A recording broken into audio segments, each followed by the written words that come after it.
reading near-death experiences on Reddit today. Clock it. First story. So I had a seizure while driving and hit 110 miles per hour. I grazed a stoplight, smashed a sign, and flipped my car 6 times. Car was absolutely destroyed and I was fuzzy and had zero idea what was going on. But I managed to leave pretty easy with scratches and a fractured thumb. It was pretty funny because my parents beat me to the hospital because the cop was interrogating me because he thought I was tripping. Yo, not W, L cop, guys. Yo, L-cop. so okay, this one Like was you short. just crashed and you just had a seizure and he's But like, they had a seizure, you? and then Are you they're going. advanced? How did they survive that with just a 6 fractured thumb? 6 times 2. Seatbelted up, guys. Just kidding. But then they just like got out of the car after it flipped 6 I know. times. It's like, I know. Well, first they had a Did they seizure, just so drive They're probably out. Like they were probably out of it to begin with. So, cause I've never had a seizure, but wouldn't it be like passing out maybe? yeah, you pass out. Crazy story. My mom, when she was younger, she was driving like a truck with potatoes in it for spud harvest, and it flipped. While she was in it, She like flipped it. did she get hurt? No, that's why I'm relating it to this, because she only got like a few bruises. So yeah, next story. I was using a urinal in a restaurant, and the next moment, I was on a backboard surrounded by first responders. I had fainted on the restroom floor and smashed my head on the tile floor, causing me a brain bleed. 2 out of 3 people who do this die on impact. Another 1 out of 3 die within 24 hours. I was the fortunate 1 out of 3 that survived, but I still have some lifelong issues from it. So they were just using the bathroom and then woke up. That's insane. Like, imagine you just like wake up and you're on the ground. But the way that they like actually survived, and most people I know, don't. 1 out of 3. That's insane. That's 33% chance. Oh, someone does their math. Hey guys, next story. I had a stitch break open inside my nose after a rhinoplasty, and I almost bled to death. What's rhinoplasty? It's a nose surgery. They had to use something called a rhino rocket, 3 of them actually. 2 in one nostril and 1 in the other, to finally stop the bleeding. Oh my gosh. Getting them put in my nose was the most painful thing I've ever experienced. And I've had multiple kidney stones.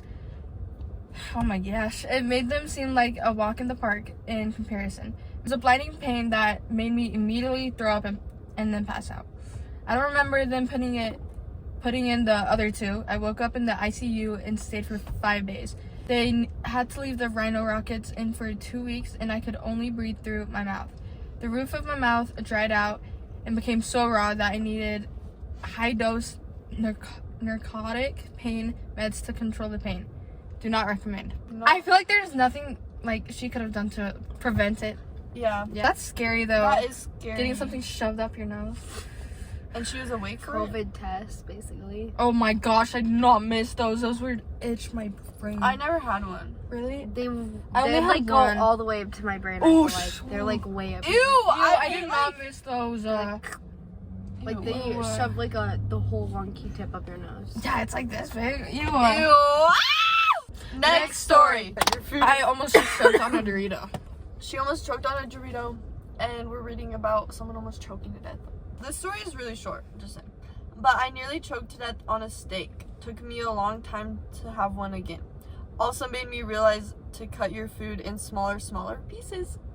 That's it. That's all she wrote. I mean, well, okay then. Make sure you cut your food in smaller pieces. Should we share our own? Yes. Because that's all we have today. We've been a little busy, so Yeah. we know. Miley goes first. Miley's personal death experience.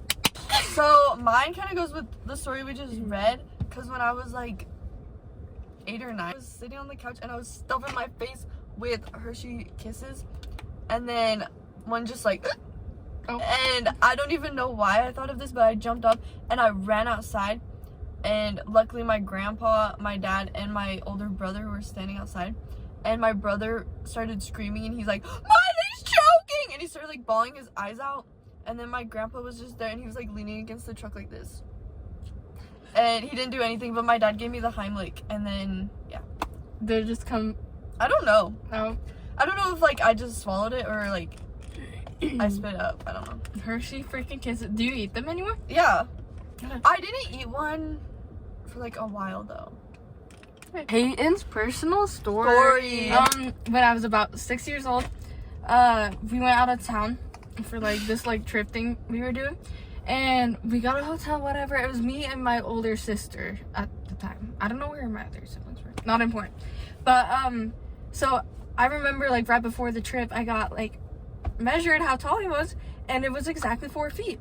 So we were in the pool, we were swimming, and I seen the 4 feet section. I was like, I'm 4 feet, I could swim, I could touch there now. I didn't realize I'm at the very top of my head, guys. Oh, Peyton. So Wait, how old were you? I was probably like 6. Okay. No brain rot, 6 or 7. But the parents like were in the hot tub, and it was just Taylor in the pool. So I jumped in the 4 feet section, and then going up and down, up and down. I'm like, and every time like I try to breathe in, I was just inhaling more water. Oh my Yeah. gosh, that's And terrifying. so Tower, she somehow got me. I don't remember, but she got me. She pulled me out, and then my parents go, "Were you just drowning?" I'm like, I was crying, Yeah. obviously. I was like, yes. And then I ran to garbage, and I remember I threw up so much water. Oh, that's So good thing my That's so sister was scary. paying attention to me. we almost lost Peyton. Okay. Addie's story. This wasn't even that long ago. It was like 4 years ago. I started getting like extremely sick, and we didn't know why. And my parents were always like, "Your room stinks. Like, you don't clean it enough. You just don't take care of it." And I was just getting sick, and I just like gave up.